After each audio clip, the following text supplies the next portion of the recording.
We're here today to renew rear coil springs on the Rover 75. It's a common problem with breakage, easy to spot. The car may sit lower at the rear or an MOT failure. We're going to start by removing the anti-roll bar,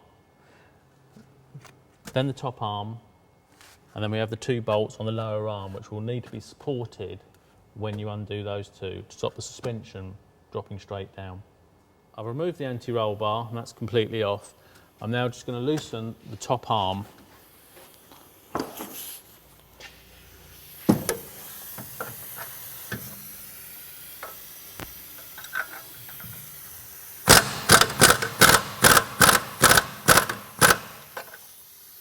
At this stage, top arm only needs to be loosened. Now with the aid of a gearbox stand or suspension stand, it needs to be placed underneath the bottom arm before taking the bottom arm bolt out.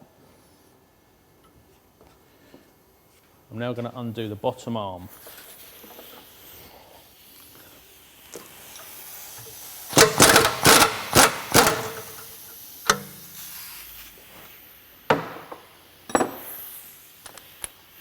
With the stand still in place, remove the bolt for the damper.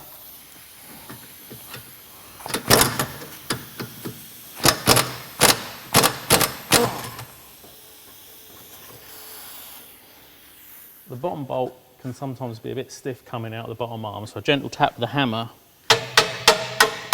should free it off, like so. Remove the axle stand, remove the gearbox lift, and now it's time to pull the spring out. It's fixed in two places. The top part is fixed to a rubber mounting into a cup, and the bottom part is a bayonet fixing which you need to twist at 90 degrees to pull it out. So you twist and pull out. And here we have the spring. As you can see, it's broken away there quite clearly. And as you've noticed, I haven't used a spring compressor of these. You don't need to. There's not a great load on these once they're all compressed up. We have the new springs. It's always best to replace the top and the bottom rubber mounts. Always get new ones. It's a lot easier when fitting. Now the springs for each individual car are colour coded and they have a colour marking there. To get the correct spring for your car, underneath the rear seat on the left hand side there's a label and it will tell you exactly what colour it should be.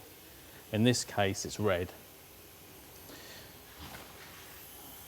Right, before I fit the spring, it's always best to put a little bit of grease on this bayonet fixing here. And to make sure the bottom part of the arm is clean. There are waterways where water needs to drip through so the bottom arm doesn't rust. And you have to line these up with the cutouts in the rubber and the bottom rubber cup. There are 2 water holes. And there are 4 of these, so you have to turn this in the correct place. So I'm going to fit the spring.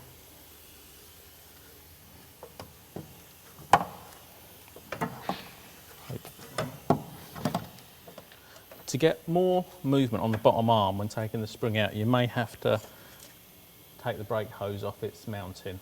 So remember to put that back when you come to finish the job.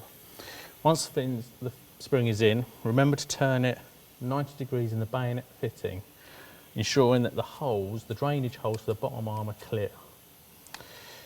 Once that's done, the spring is in place, top and bottom. Just give it a shake, make sure it's not moving anywhere.